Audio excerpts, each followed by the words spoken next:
Hello friends, welcome back to my channel सीखो कुछ नया। तो जैसे कि फ्रेंड्स, हमने पहले वाले वीडियो में चैप्टर 1 किया था और आज हम चैप्टर 2 करेंगे, जिसमें चैप्टर का नाम है विविधता एवं भेदभाव, यानी डाइवर्सिटी एंड डिस्क्रिमिनेशंस। तो इसको हम इस चैप्टर को समराइज करके और जो मेन पॉइंट्स है वो करेंगे हम। तो चलिए फिर हम स्टार्ट करते हैं। तो जैसा कि आपको पता है, विविधता एवं भेदभाव का मतलब क्या होता है। गैर बराबरी का मतलब है कि कुछ लोगों के पास अवसर है और नहीं है, ज़मीन या पैसे जैसे संसाधन जो दूसरों के पास है, इसलिए गरीबी और अमीरी विविधता का रूप नहीं है। यह लोगों के बीच मौजूद असमानता यानी गैर बराबरी है। जाति व्यवस्था और असमानता का एक और उदाहरण है। जैसे मैं एक एग्जांपल जाति व्यवस्था में बता देती हूँ। यहाँ पे क्या है, ये राम है, ठीक है, और ये क्या है, श्याम है। अब राम के पास क्या है, हाउस है, और इसके पास हाउस नहीं है। तो इन दोनों में क्या है, इन दोनों में क्या असमानता है ना, कि इसके पास घर है लेकिन इसके पास नहीं है। तो यही क्या है, विविधता एवं भेदभाव। चलिए फिर स्टार्ट करते हैं हम। संसार के, जैसे कि मेन पॉइंट है, संसार में 8 मुख्य धर्म हैं।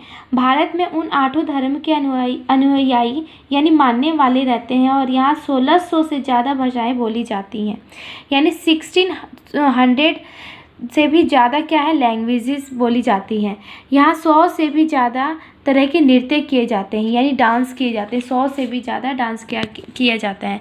पूर्वाग्रह में, यानी पूर्वाग्रह का मतलब होता है जब हम किसी के बारे में पहले से ही कोई राय बना लेते हैं, उसे हम अपने दिमाग में बिठा लेते हैं, और तो वह पूर्वाग्रह का रूप ले लेती है। पूर्वाग्रह यानी पहले से ही हम किसी के बारे में सोच लेते हैं, जैसे कि अमेरिका के लोग क्या है, गोरे हैं, और अफ्रीका के लोग काले हैं। तो लोग क्या करता है कि वहाँ के लोग काले हैं, तो अगर उसको किसी बच्चे को बोलें कि ये अच्छा है ये बुरा है, तो हम पहले से हमने क्या किया, उसके बारे में एक धारणा बना ली।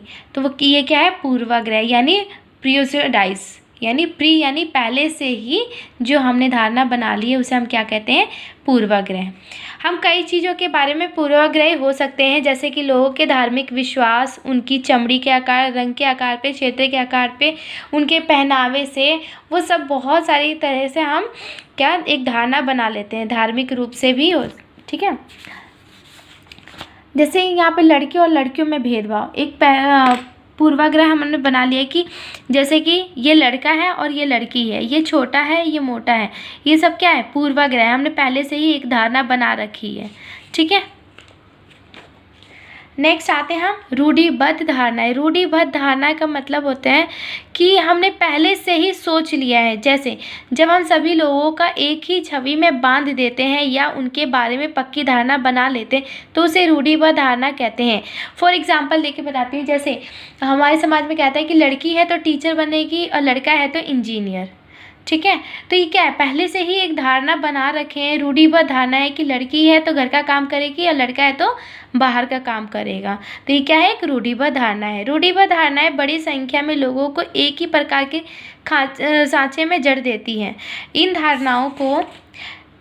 इन धारणाओं का असर हम सब पर पड़ता है। कई बार ये धारणाएं हमें ऐसे काम करने से रोकती है जिनको करने की काबिलियत शायद हमें न हो। यानी पहले से ही बता दिया जाता है कि लड़की है तो टीचर बनेगी, यानी वो पहले से, ताकि आगे बनने वाले भी लोग ना वो सोचें कि भाई ये लड़की है तो ये टीचर ही बनेगी, इंजीनियर नहीं बन सकती है। तो एक धारणा बना दी जाती है, लेकिन अब ऐसा कुछ नहीं है, वर्तमान में ऐसा कुछ नहीं है, ठीक है। अब नेक्स्ट जैसे कि यहाँ पे आपको दिया हुआ है कि मुसलमानों के बारे में, कि यह रूढ़िबद्ध धारणा है कि वे लड़कियों को पढ़ाने में रुचि नहीं लेते हैं, इसलिए उन्हें स्कूल नहीं भेजते। इन्होंने एक धारणा बना रखी है, रूढ़िबद्ध धारणा, स्टीरियोटाइप, ठीक है। नेक्स्ट यहाँ उदाहरण के तौर पे दिया हुआ है, केरल में स्कूल प्राय घर के पास हैं। सरकारी बस की सुविधा बहुत अच्छी है, जिससे ग्रामीण क्षेत्रों में शिक्षकों को स्कूल पहुंचने में मदद मिलती है। उनमें 60% से ज़्यादा महिला शिक्षक हैं, और इन सभी कारकों ने बहुत सारे गरीब परिवार के बच्चों को स्कूल जाने में मदद की है, जिनमें मुसलमान लड़कियां भी शामिल हैं। यानी लोग लड़कियों को टीचर बनते हुए देखा तो उन्होंने क्या किया, अपनी लड़कियों को भी पढ़ाना शुरू कर दिया कि लड़कियां भी पढ़ सकती हैं, कुछ कर सकती हैं, कुछ बन सकती हैं, ठीक है। नेक्स्ट आते हैं हम भेदभाव का सामना। भेदभाव कई तरीके से किया जा सकता है।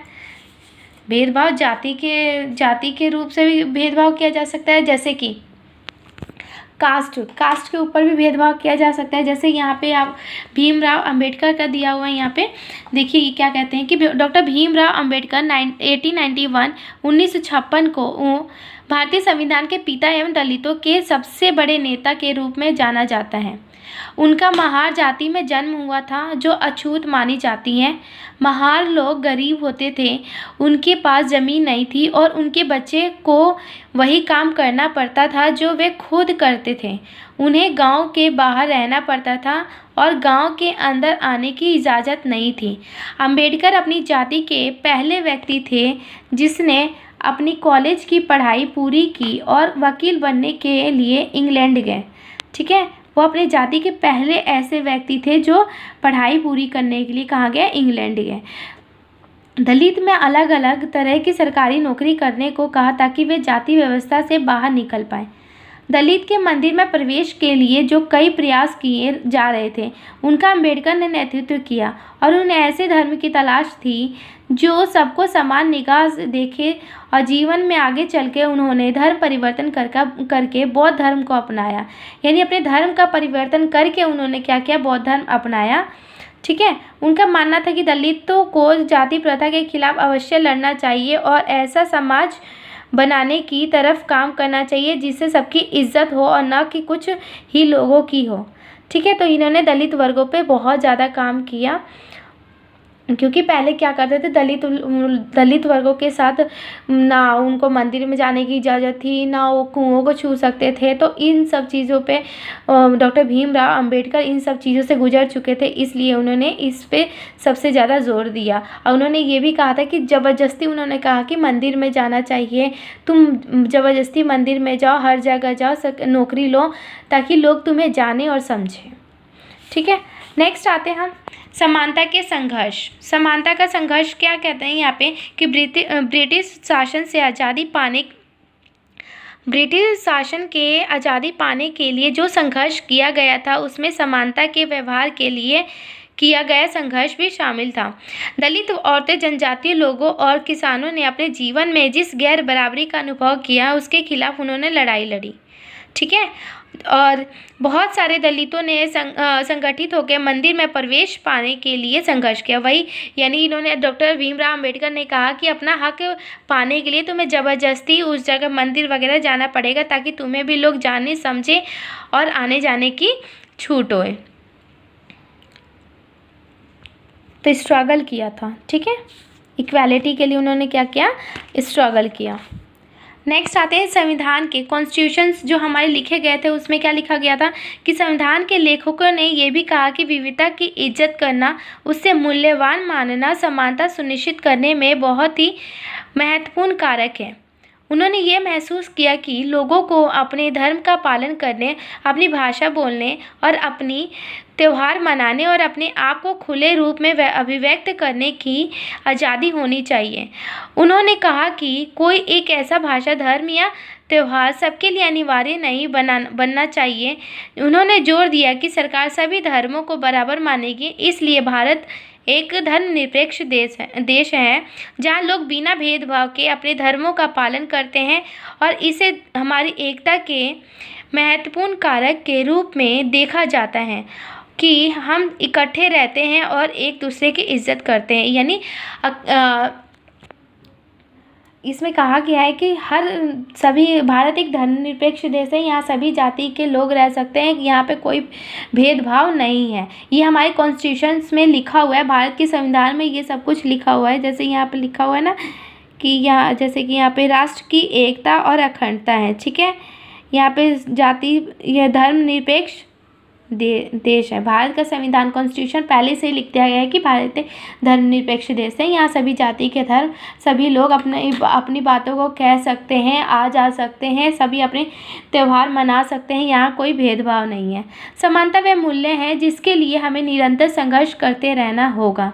हमें निरंतर यानी कंटिन्यू हमें क्या है, संघर्ष करते ही रहना होगा। तो चलिए फिर एक बार मैं रिवाइज करा देती हूँ।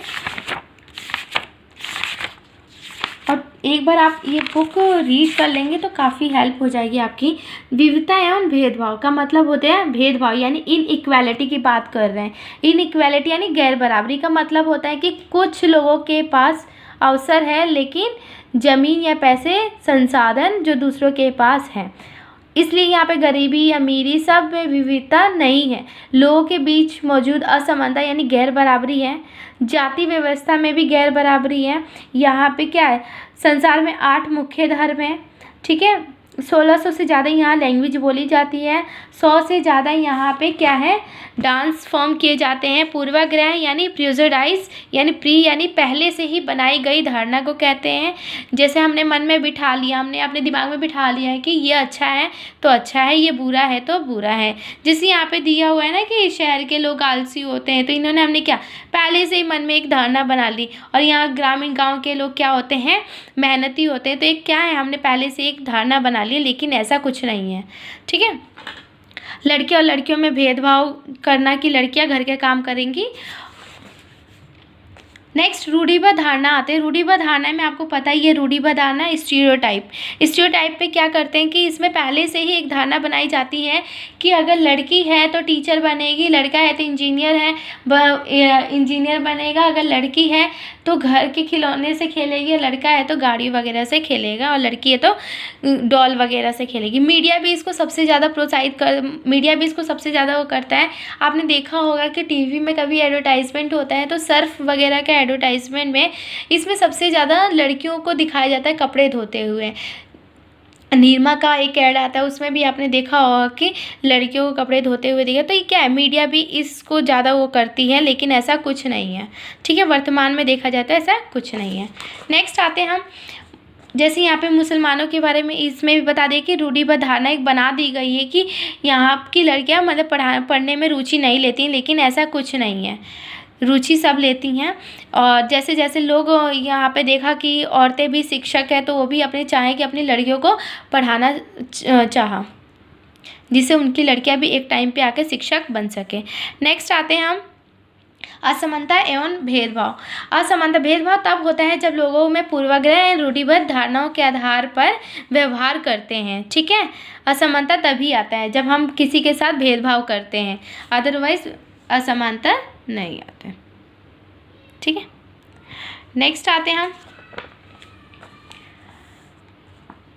भीमराव अंबेडकर के बारे में आपको पता ही है कि एक दलित वर्ग के थे, महार जाति में जन्म हुआ था इनका, जो अछूत माना जाता है और इनको पढ़ने नहीं दिया जाता था। तो इन्होंने क्या किया था कि अपनी जाति को मतलब चेंज करके, यानी महार जो लोग गरीब होते थे और ये ज़मीन नहीं थी इनके पास, बच्चों को वहीं काम करना पड़ता था। और अंबेडकर अपनी जाति के वो सबसे पहले व्यक्ति थे जो कॉलेज की पढ़ाई पूरी करके वकील बनने के इंग्लैंड गए थे, ठीक है। दलित का अलग अलग तरह की सरकारी नौकरी करने को कहा ताकि जाति व्यवस्था से बाहर निकल पाए। तो इन्होंने कहा था कि भाई मंदिर में भी तुम जाओ, ज़बरदस्ती अपनी जाति व्यवस्था को दिखा के नौकरी लो, ताकि तुम्हें लोग जाने समझे। तुम अगर ऐसा आप नहीं करोगे तो आप पिछड़े ही रह जाओगे, ठीक है। नेक्स्ट आते हैं हम, समानता के लिए संघर्ष। समानता के लिए संघर्ष, स्ट्रगल फॉर इक्वालिटी। तो ब्रिटिश शासन से आज़ादी पाने के लिए बहुत ज़्यादा संघर्ष किया गया था। दलित, औरतें, जनजाति लोग, ये सब क्या इन्होंने लड़ाई लड़ी थी, ठीक है। और दलित ने भी बहुत सारी लड़ाई लड़ी मंदिर में जाने के लिए, क्योंकि उनके साथ बहुत भेदभाव किया जाता था, इसलिए उन्होंने। और आज देखा जाए तो अब ऐसा कुछ नहीं है, वर्तमान में ऐसा कुछ नहीं है, पहले था ये, जिन्हें अनुसूचित जनजाति भी कहा जाता है। संविधान कॉन्स्टिट्यूशंस में यहाँ पहले से लिखा गया है कि सभी धर्म सभी अपने भारत एक धर्मनिरपेक्ष है, यहाँ सभी धर्म के लोग रह सकते हैं, यहाँ पे कोई भेदभाव नहीं है। इसलिए and thank you so much. अगर ये मेरी वीडियो अच्छी लगी होगी, आपको थोड़ी भी हेल्प हुई होगी, एंड प्लीज़ मेरे चैनल को लाइक, सब्सक्राइब एंड शेयर कीजिए। और इस चैप्टर की PDF जो है ना, इसी डिस्क्रिप्शन बॉक्स में मैं मेंशन कर दूंगी। आप डिस्क्रिप्शन बॉक्स में देखकर टेलीग्राम चैनल पे मैं डाल दूंगी। आप प्लीज़ वो चैप्टर जितने भी इस चैप्टर के जितने भी कंटेंट है वो सब कुछ वहाँ पे मिल जाएगा। And thank you so much.